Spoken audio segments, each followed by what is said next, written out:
Are you enjoying this moment, Johann, at the minute as a coach when there's so much going on back and forth between the Prem and the Champions Cup, but you have been going so well as a team? You happy going into Christmas? Yeah, Jim, it's been one heck of a journey. It was the pre-season, which was a lot longer than normal. Then the start of the Prem Cup, which we used a bit differently than other teams, and then enjoying that whilst the World Cup was going, and then the start of the Premiership, going 8 rounds in the Premiership, and then into Europe, and now back into the Premiership. And I said to some friends last night, they said, it's Christmas time. I said, yeah, it's just a small issue of 6 massive games remaining until the end of January. So, but you have to love it. It's absolutely my passion. I love what I do. I haven't worked a day in my life. Just one thing, yeah, just for you personally. So you're at Munster, which is seen as a mega club globally, the brand that goes with that, the expectations to win things when you're at a club like that. Then you come to Bath, where weirdly, there's also that expectation. And we're going back into the 80s and 90s where there's kind of real history and heritage, but a club that has struggled lately, but the fan base is still there, the history and the desire to do that. You knew the job you were taking on, right? And the expectation that the Bath fans would have, and you've delivered on that. That's what I want to say. But as a coach, you seem to thrive, I suppose, in them pressure environments of expectation. Yeah, Jim, if I go back to where my journey started with the Bulls in South Africa, it's obviously my home province, and there's also expectation. And we started at the time of the Bulls where even competing in Super Rugby was unthinkable, and then we won as a group 3 titles in 4 years. And then with South Africa and the Springboks, there's always expectation. And then, I learned so much at Munster. First time being a head coach or a director of rugby. And I loved my time there. An incredible club. And they were so good to me. And the opportunity at Bath came about. And I said to Bruce that this is going to be something long term. There's so many things to fix. But I'm absolutely sure we can do it, and I'm here to help. It's never been about me. It wasn't about me at Munster. It's certainly not about me at Bath. And there's some very good people at Bath, but we needed to put some fundamentals in place and actually get a plan and get a structure and understand what the game of rugby is about. And then going to the city and the rec and the support, that's always been there, but you also need them to give them something to shout about. And we started slowly, and we've been building. And I'm not a coach that says, it's a 3-year or a 5-year plan. You've got to get better every single day. And I had to make some decisions after my first few months here about people, and some very good people left the club last year. But it's about looking forward, and we've made change. And I think the change is evident. We're still a long way away from where we want to be. I'm absolutely loving what I'm doing. It's interesting, isn't it? Because obviously it was a tough start at Bath last year, and people are talking about this year as how you've flown out the blocks in the Prem and obviously in the Champions Cup as well. But it started towards the back end of last year. You went on that amazing run at the back end of the season. You got a load of wins, qualified for the Investec Champions Cup, and finished really strongly. And then you had that massive pre-season. Were the lads loving pre-season or hating it? Because a long pre-season's hard work as well, isn't it? But you obviously did a load of work there. And then you get the Magic Man Finn coming in as well, amongst other players who have really upped the levels. And things are looking pretty rosy now. But there was a bump at the start, and then the evolution's been exceptional across the back end of last year and then starting this season. Yeah, good. I think when I came in, I looked at where this group was, and the group didn't understand how to win, and we didn't know what we were or what type of game we were playing. And we basically said, as a group, we're going to become tough to beat. And what that fundamentally meant was we've got to sort out our set piece, sort out our kicking game, and understand what it is to actually make tackles. And we said it's all good and well to have this amazing attacking game, but you've got to be able to hit as well. And we went through a period of difficulty. When I started here, we had so many long-term injuries. and we weren't fit enough. And the most important appointments were the heads of department, Rory Murray, Alex Martin, Sarah Jenner, in terms of getting the off the field stuff right. And we built slowly and we came better. And then at the back end of last season, we saw some good results. But the Exeter game in March was the one where a lot of things clicked. And Exeter's a team that I respect a lot in terms of physicality coming at you. And we kind of turned the corner there and then went to Gloucester. We were 17-0 down. But that thing of tough to beat, we didn't go away. We got that result, the Quins result at Twickenham. And then the Saracens one was an interesting one at the back end of the season because they didn't send their strongest team. But for us as a group, we still needed to get through that. And with 1 minute left, we were actually 1 point down on point difference at the time because the Bristol-Gloucester game was also going on. And Ollie scored that try. And that was a big moment for us. Going into the pre-season, we actually did something totally different. We said, because it's so long, we don't want to have that perception of when we start the season, guys are tired. So I gave them extra time away and said, we're going to shorten the days. And we did that. And then I did something totally different. I gave everybody 2 weeks away to coincide with the summer holidays with the children. And because our group have got so many young children and the staff have got so many young children, it's the first time that guys actually could go away with their families back end of July, start of August. And I think we're starting to see the benefits of that now. We've got a fresh team. We've rotated. We handled the preseason well. And look, you're only as good as your last game. But, everybody at the club is in. There's a plan. And we're absolutely loving what we're doing. Yeah, that's class to hear. I wanted to ask as well, as a coach, and I asked this with mates that are coaches across the Prem, across the world actually, and you look at the lay of the land in rugby, Johann, right now, and a club like Bath where you probably have to come in and put things in place, like a foundation with a plan, like you've just said. So the Premiership naturally would be the one where you'd be like, right, we've got to perform in the Prem, we've got to try and make top four, for example, to get to the playoffs. And then you've got the added, some coaches would say, the headache of Europe or the Champions Cup and the Challenge Cup. I know it's not Europe anymore.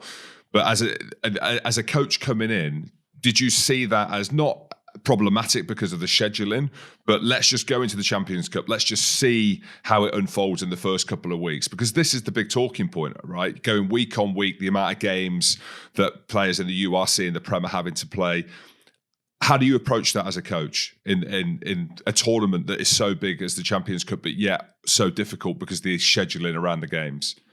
Yeah, Jim, what a good question, because we have 22 games in 21 weeks. We had the friendly against Edinburgh also. So from a squad perspective, it's such a big challenge.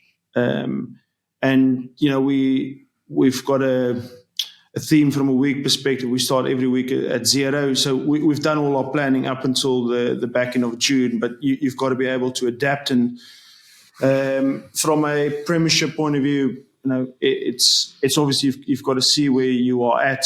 And we said to the group that we're going to rotate heavily against Sale away, but we're going to give ourselves a chance. And we're disappointed that we lost that game. We were 9-8 ahead after 76 minutes with a totally rotated squad, and then we had literally a fresh 15 against Exeter. And from a Champions Cup point of view, I said to everybody at the club when I started, we need to make a mind shift change. I absolutely love the Champions Cup. And why did we fight so hard to get into this competition to not play our best team? And we're going to give it our best shot. We played some good rugby over the last 2 weekends and got 10 points. And from a Champions Cup perspective, obviously we've got that game against Racing coming up in the middle of January. And, depends on what happens. So at that game, then you've got that small matter of Toulouse away, which what a game to look forward to. Yeah. And then you've got to balance the Premiership then with that, because 6 days later we've got Bristol away. So, we'll see where we are come Toulouse away. But we've got some big games coming up: Quins at home, Leicester away, Gloucester at home. you cannot play your best team every single weekend. And that's why I've put such a big emphasis on squad and also making individual players better and actually trusting young players. I've played quite a few of them. I'm going to play some more. Young lad called Archie Griffin, the tight head. Sam Harris is somebody to come through. Louis Hennessy, John Stewart, and play them in these big games. And I'll just use Leicester as an example. Last night that fought and got away with that win. Rugby still stays 15 versus 15. So this perception of a first and a second team, it's about your squad. Yes, there's a hierarchy of players. Some players are your starters and some players know that they are a second and third choice. But you've got to make this squad united. And yeah, I'd like to think we're in a very good place from a squad point of view. Yeah, you certainly are. Now, you mentioned the Champions Cup then, obviously, off the back of a decent win down in Cardiff at the weekend. Hell of a game. Tries galore, left, right and centre. You score, they score. And Cardiff put up a real good fight as well with some quality international players. Talk us through the game from your perspective, because there'd have been some bits you were chuffed to bits with. But then I'm sure there have been some frustrations as well, because Cardiff scored a fair few tries, which I'm sure would have annoyed you as a coach, right? The good, interesting about Cardiff, when I coached in the URC, their line-out attack and then what we call snap attack is their turnover attack is some of the best that I've come across. So we knew that we had a challenge. And if you look at their selection against Toulouse, they held quite a bit back for this game. And then, if you do your research from Bath versus Cardiff in the olden days, this was in the olden days a big game. So we knew this was going to be a big game. And then the other bit is the difference between grass to 4G pitches. And the Gloucester game for us, the Saracens game, is once you get momentum, if you just keep the ball, you're going to score at some stage, you're going to get a penalty advantage. Unfortunately, the flip side of that is also true, is once you concede a line break, it's inevitable that teams will score. So we were very happy. I mean, we scored the bonus point within the first half an hour. We then potentially became too excited and leaked a few tries, one or two balls on the floor. And to be fair to Cardiff, they scored one or two magnificent tries from turnover attack. And at halftime, we said, let's make sure we go back to basics. We knew that we wanted to target the second half from a set-piece perspective, so we selected 6 forwards on the bench and went early with Elliot Stook and Jaco Kutsia, and then went quite early with Will Stewart and Johan Schoeman. And I thought the last 20, we took control of the game. Got territory. Our Mall started getting to the game. We got some scrum penalties, and then they needed to play in the last 10 minutes, which I thought we shut them down quite well. But a heck of a game. I think from a neutral perspective, great effort for the competition. And it just shows that it doesn't matter who puts out what team. It's an exciting game. Some good things from our side. I'd say the biggest work on for us in a game like that is, can we gain control quicker than we potentially did? It also shows, I just think on a wider scale, Johann, if we can get the scheduling right in rugby across the Champions Cup, across the Premiership and the URC, like this will be a constant thing of you go to Wales and you don't see 3,000 people in the stands. You actually see sold out stadiums because the scheduling's so right, because the size of the games and the history. But anyway, that's a story for another day. I won't let you get into that. One thing I wanted to get into was how you've got some of the best out of some of the quality that you've got. One of our favourite players on here, one of the standout performers at the weekend, is friend of the show. You know where I'm going with this, Johann? Alfie Barbary. I'm not going Finn Russell. I was going to go friend of the show. Look, there's something to choose from, right? There is. I know you think we were going to talk about Finn Russell, but that would be the easy go-to. Like, I'm watching Bath. I'm looking at how well Ben Spencer's playing. Joe Thocken-Singer, if he can get right for me, he's going to be one of the best players in the world. But I just wanted to chat a bit about Alfie Barbary, because I know he's had his issues with injury, with the stuff at Wasps. I used to do spin bike next to his mum a few years ago, and she was like, my son's going to be a great rugby player. You hear it all the time. I was like, oh, okay, yeah. But she was right. Like, I'm watching him play, like what a player he is. I know not for you to single out different players, but there is a couple that I want to talk about. But someone like Alfie Barbary, with the issues that he's been through, how important is it getting these players that aren't necessarily the Finn Russells, the superstars, the Joe Thocken-Singers, the standout players, but the importance of players like Alfie keeping himself right and keeping a team like Bath on the front foot? Now, Jim, I just want to give you some perspective. When I came into Bath, one of the big deficiencies I saw that this was a team without ball carriers. So from a recruitment point of view, I said to the board, the number one priority is to sign ball carriers. And with the unfortunate situation of Worcester and Wasps, I targeted Ollie and Ted Hill as two ball carriers. And if you look at when they came into our team last season, there was a momentum shift. And then I was looking for another ball carrying 8. Yaku Kutsi is a very good player, but he was injured at the time. And if I just go to Yaku, what he did on Saturday evening as a ball carrier. But I try to look in the Premiership who can be a Premier ball carrier in the. If I use the example of Jasper Visa, I looked at somebody that could be that guy, and then I targeted Alfie. And when I met him the first time, I said, look, there's a lot of things I can say, but the one thing that I see in your game is you can become the Premier ball carrier in Europe. And that's why I want you in my team. And I signed him when he had that big hamstring operation and said, look, I've got the utmost confidence in Rory, Sarah and Alex to get you right. We've got to have your buy-in. He worked so hard to come back against Leicester. He had that one amazing carry, which said to me, yes, this is the guy. And then he got injured again. And that was very difficult for him because, he's had some big disappointments from injuries. We took our time. We built him up and, we potentially took 1 or 2 weeks longer in the Prem Cup. We brought him back against Exeter. And, in his professional career, this has been the longest run of games that he's had. So, he's well conditioned.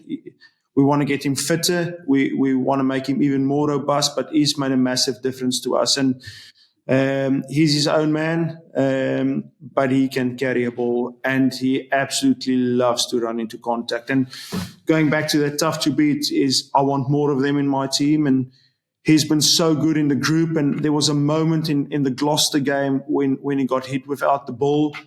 And you can just see the other 14 lads around him, a sign of a team, a sign of unity. And they were all around him. And look, he's going to be a very important piece of ball carrying ability to us in the future years. And we've signed specific people in specific roles. It's not about just, that's a nice player, let's get him in. I'm looking for specific players, and he fitted a Premier ball carrier at 8. Yeah, you mentioned him at 8 there. Eddie Jones wanted to play him at hooker. No chance of that, is there? He's a quality 8 and he's staying there, right? Yeah, that was one of the first questions I've asked him, Alf asked this hooker thing. He said, no, he's going to stay at 8. And for doing that, do you know what I mean? Good on him for doing that, because the pressure coming from someone like Eddie Jones or a coach asking you, and you're thinking, actually, if I'm being asked all these times, maybe I'm not going to be in the back row. Maybe I should go to hooker. Yeah, so 2 things on that. I could see exactly why Eddie would say that, because, if you can have somebody in your team that can play hooker and 8, we had a player called Derek Keane, good in 2007, that played for the Bulls. He was on the bench and he covered hooker and 7. So I can see the thinking around it. But Alfie was very clear that 8's going to be the position, and I was very clear I want to sign you as an 8. And look, he's bought into that. And it's the hits you take when you play that position. Someone like Jasper, someone like Dwayne Vermeulen. You know that you're going to get hit and you're going to get doubles and triples, but he's got such a unique way of carrying. He's one of the only guys left in the game that can actually hit and spin, and he uses his body so well. We're still going to keep working on his body height, but he can certainly carry. Yeah, he certainly can. One of the, obviously everyone's getting big raps around Finn Russell, Ollie Lawrence, Joe Cockner-Singer, Ben Spencer. But one of the big changes I've noticed this year in Bath is how big their scrum's been, or your scrum. Ben Urbano's been amazing.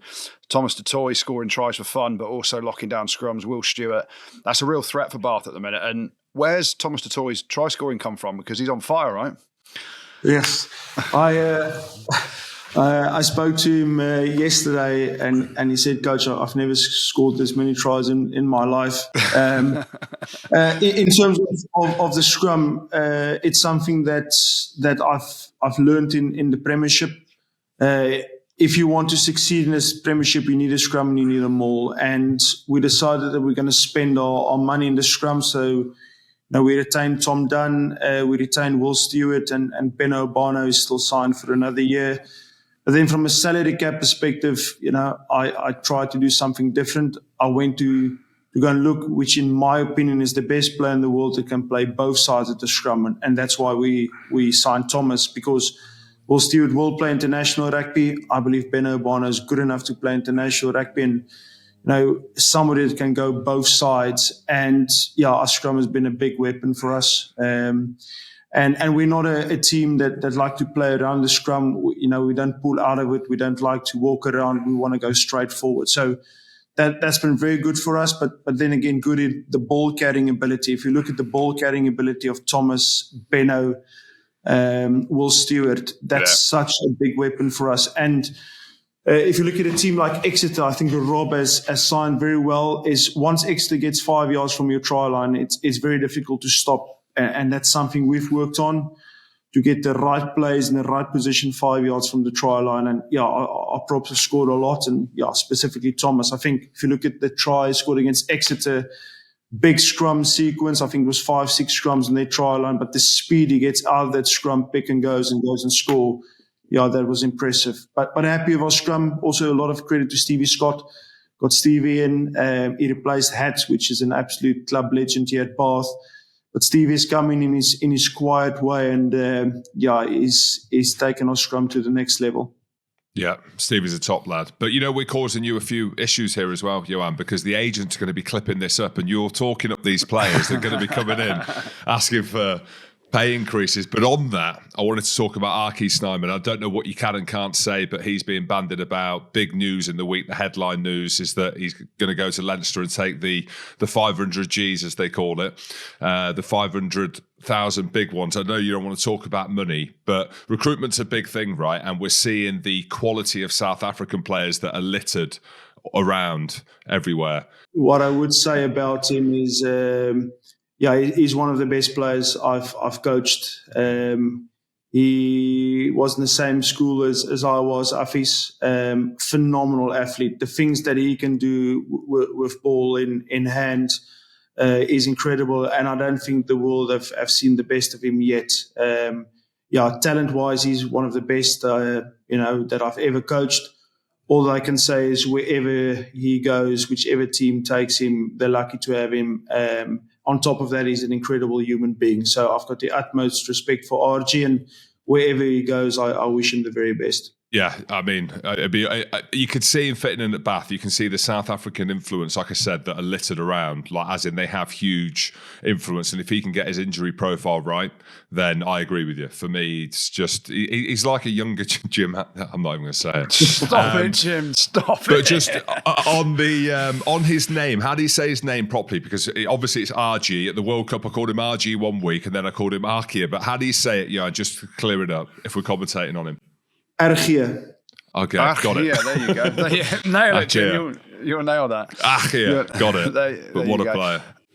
Hell of a player. I'd love to see him in the Prem. He could be wearing the blue of Bath by the sounds of it, or the blue of Leinster. Who knows? No comment. But I want to ask you about the salary cap, because there are big question marks around that. It's going up again next year. I know, listen, you've done amazing things coming to Bath. You've got a very affluent owner who wants the club to succeed in Bruce Craig. There's plans around the stadium as well to rebuild, and the massive plans for Bath going forward are huge. Where do you sit with the salary cap and the issues that the Premiership's had with losing 3 clubs? Jersey Reds have gone now in the Championship, and that balance between what Newcastle are doing, where they can't necessarily afford to spend the big bucks, and the clubs like yourselves and Saracens and Leicester to an extent, and Sale and Bath, who actually want to spend as much as they can within reason to try and win the Prem.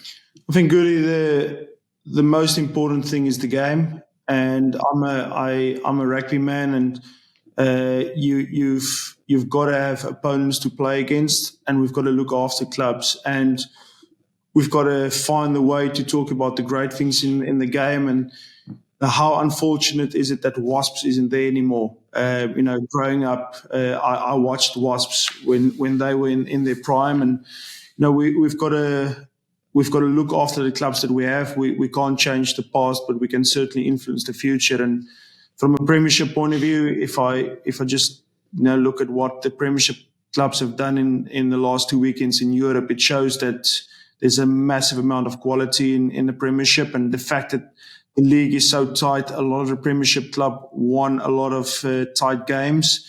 We've got a very good product. We've got to make sure that we look after not only the Premiership club, but also the Championship clubs, because ultimately it's a community game. Ultimately, I want my two boys to play rugby. I want my family to go and support the game, and nothing like a Sunday morning for me outside the rec when my boys play there and my little girl runs around. So for me, it's about looking after the game. From a cap perspective, I think it's important that English rugby stays strong. I'm a South African. I love my country. I've enjoyed my time in Ireland, but currently I'm in England. So, I want to do what's the best for Bath and what's the best for English rugby, and that's looking after the game. And I just go back to the World Cup, how amazing the World Cup was in France. I took my family to the South Africa-Ireland game, and again, just the occasion and the memory. So coming back to the Premiership, we've got to look after what we have, and we've got to make sure, I'm not for always going to be a coach that in 20 or 30 years' time that we've got a healthy game. And there's so many options in the world that kids can go and play and people can go and watch. We've got to make sure that this is a game that people understand, number one. We've got to simplify the game, and then we've got to look after it, would be my view.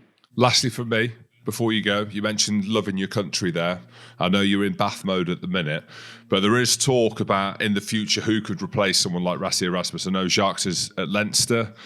Is that something that you'd want in the future, Johann, all being well?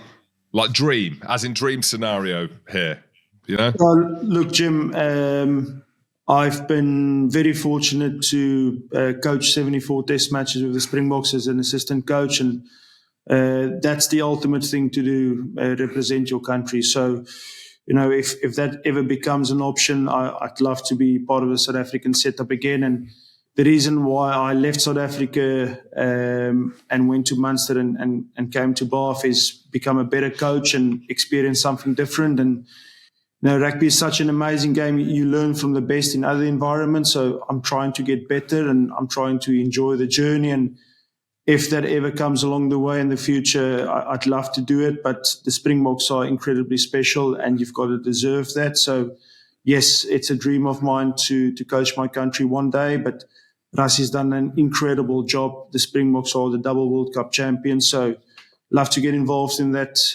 at some point in the future. But you've got to deserve it. The timing's got to be right. For now, I'm loving my time in the Premiership, and Bruce have got a big dream for Bath, and I've bought into that dream. And most important, you've got to love what you do, and this is an absolute passion of mine. And I'll stay as long as I can at Bath and enjoy this journey, and whatever comes next, I'll try and enjoy then. But I've got a saying in my life: enjoy every day of your life, because it's later than you think. So we don't have tomorrow, so I might as well just enjoy today for now. Yeah, 100%. 100%. Last thing I'll ask you then, I mentioned him earlier, Lee Blackett. He's had a big impact on Bath's attacking game. He puts a smile on my face whenever I see him. I love him as a bloke. Can you understand a word he says with his northern accent? I can imagine that would be a bit of an issue. But what a great guy, what a great coach, and the impact that he's had. Yeah, it's good. It's again relationship. So we played against Wasps in the Champions Cup when I was at Munster, and I was sitting in a hotel room in isolation, and we sent a young team across to Wasps, and then they came to Foment Park. And then one of my first few games against in the Premiership was against Wasps, and the two of us got talking. And then the day that it happened, I phoned him that evening, and I said, Lee, I'm so sorry, and if I can help you in any way. And then I did my research in terms of improving the club. Joe Maddock did a fantastic job with us in the first season, but I felt that we needed something different, and met with Lee. And firstly, he's a rugby man, and I enjoy rugby men. And his rugby IQ is something you don't come across a lot. he understood the way that I want to play the game. And it was like, okay, what can we do different? And then most importantly, I gave him some of the insight as to what players I wanted to recruit, and we put our heads together and, we designed a plan. And, you've got to trust people that you work with, and I trust him. I trust JP. I trust Blazy and in Stevie to do their job. And he's crept into the heart of the players pretty quickly. It's still a young coaching staff in terms of time together, but Lee's been magnificent in terms of what he's brought. We are firmly with our feet on the ground. We've got a long way to go, but, as a coach, you can't do it alone. And I've got some magnificent players and incredible staff around me, which Lee is one of them. And can you understand him? 100%. Once you've been in Ireland in all different accents and then you get to England, my English is still pretty poor. I try and improve. My E's and R's are not always there, but I'm trying to listen carefully, Goody. Yeah, I'm trying to listen to it. Yeah, he's a good man. I'll be at the Bath Racing game doing the Big Jim show live, so you can come and say hello. I know you're a big fan of the show, so if you're there, you can come and say hello. I'm looking forward to it. But that's going to be mega, isn't it? I mean, everything around playing Racing, the Sia Khaleesi effect and stuff without labelling a player. But yeah, that's going to be classed out even more so that you're doing so well in the Champions Cup. Yeah, look, Jim, what a game to look forward to. I've been involved in some fascinating battles with Racing over the years. The Champions Cup semi-final, to play them there at their stadium was magnificent. What an experience that was. And the last time I coached against them, we had a massive draw at Thomond Park. And then you've got the added incentive of Finn being on our side now. And then what a squad they have. Sia playing for them now. And then, look, Stewart is one of the best coaches that I've come across. And how brilliantly is this poised now for us to play against them. And look, that's why you want to play in this competition, is to play against the best. And really looking forward to it. And, yeah, thanks for the invite to the show, Jim. The Big Jim show. He already talks about... It's live. Sorry, live. Yeah. Last thing then, Yeah. You mentioned Finn. Is Finn still driving his Lamborghini around, or has he got a more family-orientated car now? He's a father. No, he's very family-orientated, Goody. Thank God for you. Yeah, thank goodness for you, because the one without a kid was pretty loose. Yeah, no, look, he's been magnificent for us, and obviously is an incredible rugby player, but people don't give him enough credit for the man that is off the field. Yeah. He looks after his family very well. He's close to his mom and dad, and now he's just fitted in with the group. And he's just Finn, the normal lad from Scotland. And he's fitted really in with the group, and he's made a big difference in our group. There you go. He's got the Lamborghini 4x4 then. That's what he's gone for. Awesome, Johann. Thanks, mate. Thanks, guys. Thanks, Johann. Really appreciate it, mate. Have a great Christmas. Pod. Rugby pod.